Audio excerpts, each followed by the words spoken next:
Nós vamos conversar um pouco sobre a aula número 11, que fala sobre a classificação dos seres vivos, né? A classificação dos seres vivos ela é estudada dentro de uma área da biologia chamada também de sistemática ou taxonomia. Qual que é a importância de se criar uma classificação dos seres vivos? Por que que isso acontece? Qual a importância desse estudo? A palavra taxonomia significa taxis, ordem, nomo, lei. Então a taxonomia é criar uma ordem, é criar uma organização, é criar uma lei para se classificar os seres vivos. Então o conceito é a parte da biologia que identifica, nomeia e classifica os seres vivos de acordo com seu grau de parentesco. Então a gente está vendo aqui no slide que teve um momento aí que eles classificaram os seres vivos em vertebrados e invertebrados. Então, várias leis já foram criadas e foram reformuladas. Todas essas regras que são criadas, né, elas sofrem uma mudança com o tempo. Outras visões vão sendo incorporadas a essa criação dessa lei e aí eles vão mudando. E ela vai ficando cada vez mais precisa, essa classificação. Nesse slide temos alguns representantes da vida, né? De todos os seres vivos que existem no planeta. No planeta, a biodiversidade ela é muito grande. Então aqui nós estamos vendo bactérias, como lá no primeiro slide, no primeiro desenho, uma samambaia, um cogumelo, um musgo, um cacto, uma borboleta, enfim, nós temos representantes de todos os reinos, sejam os reinos Monera, Protista, Fungi, Plantae e Animalia. Na página 449 da apostila, vocês têm um quadro mostrando todos os reinos, os representantes, né, quem são os organismos que representam, que são exemplos desses reinos, e características. Por exemplo, o tipo de célula, se a célula é procariota ou eucariota, se o organismo é unicelular, pluricelular, se o indivíduo também, como que ele produz o seu próprio alimento, se ele é um autótrofo, se ele é um heterótrofo, se ele tem tecido, se ele não tem tecido, enfim, todas as características que os igualam, né? Por que eles estão dentro desse reino? Se a célula é procariota, aquela célula cujo material genético não fica distribuído, não fica organizado no núcleo, fica distribuído no citoplasma. Se a célula é eucariota, porque o material genético fica dentro do núcleo organizado.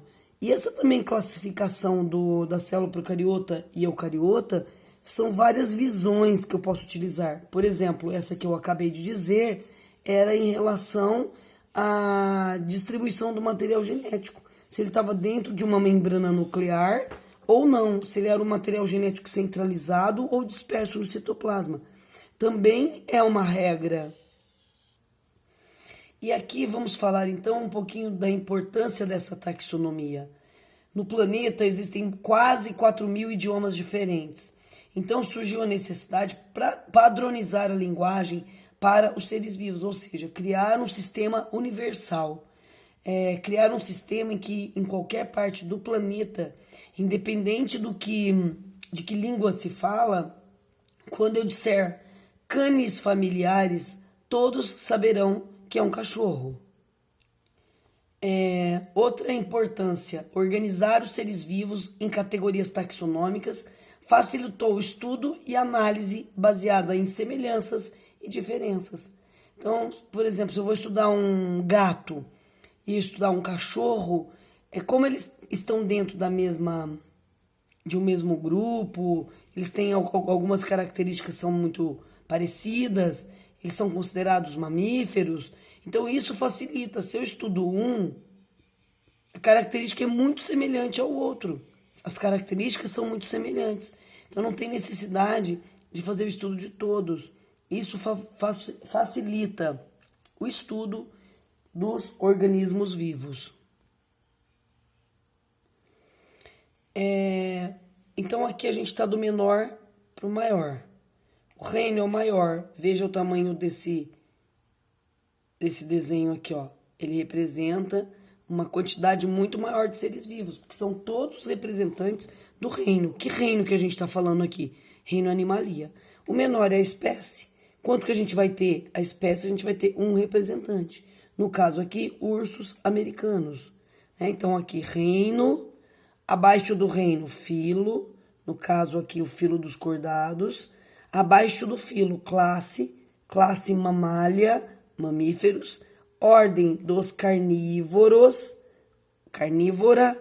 Família Ursidae, gênero ursos e espécie ursos americanos, que é o nome científico do urso. Primeira palavra representa o gênero ursus. Americanos é o epíteto que acompanha o gênero. O gênero acompanhado do epíteto forma a espécie. Um outro exemplo para vocês é o reino Animalia. Todos os representantes aqui do reino Animalia. Abaixo os cordados. Aqui a gente já diminui, nós já vamos excluir quem não é cordado. Na classe dos mamíferos, só vão estar quem são os mamíferos. Quem não for mamífero, já foi excluído. Ordem dos carnívoros, em relação à nutrição, todos que estiverem dentro desse ordem dos carnívoros alimentam-se de carne. Família Canidae, todos que estiverem aqui dentro representam a mesma família. Gênero Canis. Gênero Canis. Nós vamos ter todos do gênero Canis. Quem não é do gênero Canis já foi eliminado. E no último nós vamos ter a espécie Canis lupus. Canis é o gênero e lupus é o epíteto que acompanha o gênero. Canis mais lupus dá a espécie. Quem criou esse sistema de classificação chamado de nomenclatura binominal foi Carl von Linné, ou Linneu. Ele apresentou a obra Systema Naturae, propondo um sistema de classificação mais elaborado e com base científica. Então, ele foi uma das primeiras pessoas. Na verdade, outros já falaram sobre isso, mas quem criou um sistema universal de nomenclatura binominal foi Linneu. O que Linneu estabeleceu? Os princípios básicos da classificação biológica. E então ele foi considerado o pai da taxonomia. Quais são os princípios básicos da taxonomia? Estabeleceu a espécie como base da classificação. Criou grupos taxonômicos, reino, classe, ordem, gênero e família. Propôs o uso de palavras latinas e estabeleceu a nomenclatura binominal para cada espécie. Dois nomes, tá? Só que nós sabemos que hoje, por exemplo, existem alguns seres vivos que ao invés de ter dois nomes apenas, tem três, porque ele tem uma subespécie, né? Nós, humanos, Homo sapiens sapiens, nós já somos uma subespécie. Aqui nós temos o gato. Aqui nós temos um tigre. E nós vamos falar um pouquinho sobre o nome deles. Então, o gato, Felis catus. Qualquer gato, o nome científico é Felis catus, é a espécie dos gatos. E aqui nós temos Panthera tigris, gênero Panthera, tigris epíteto. Juntando os dois, deu a espécie Panthera tigris. Então, o primeiro nome é o nome que caracteriza o gênero.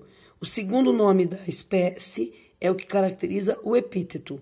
O epíteto sempre a gente escreve com letra minúscula e o gênero sempre escrevemos com letra maiúscula. Felis, pantera. Segunda palavra, que é o epíteto, catus, tigris, com letra minúscula. Há a possibilidade de se escrever o segundo nome, ou seja, o epíteto com letra maiúscula, caso ela venha a estar representando, estar homenageando quem descobriu, quem o descobriu, quem colocou esse nome, quem descobriu esse ser vivo. Porém, e antes dos reinos? Atualmente, gente, tem uma análise da sequência das bases nitrogenadas dos ácidos nucleicos. Eles podem classificar os organismos vivos hoje em 3 grupos, conhecidos por domínios. Então, foi analisada a sequência do RNA ribossômico e classificaram todos os seres vivos nos domínios: bacteria, archaea e eucaria.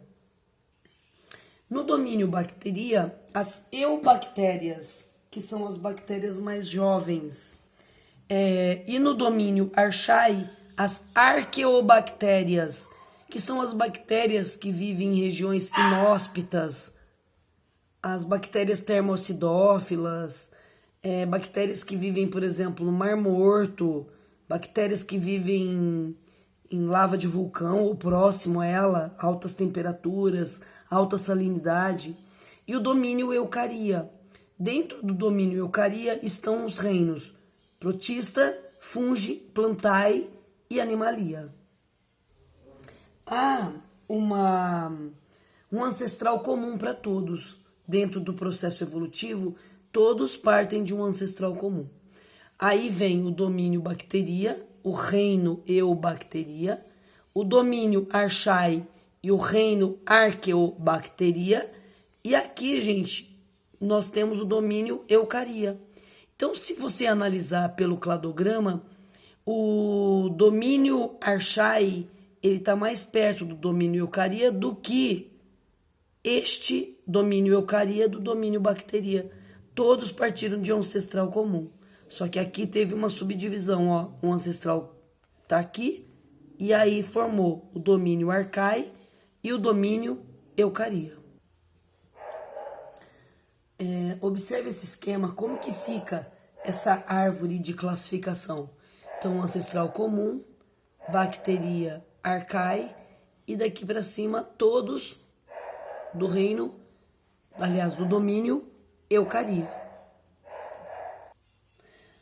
Observem como que foi feita essa distribuição aqui, olha.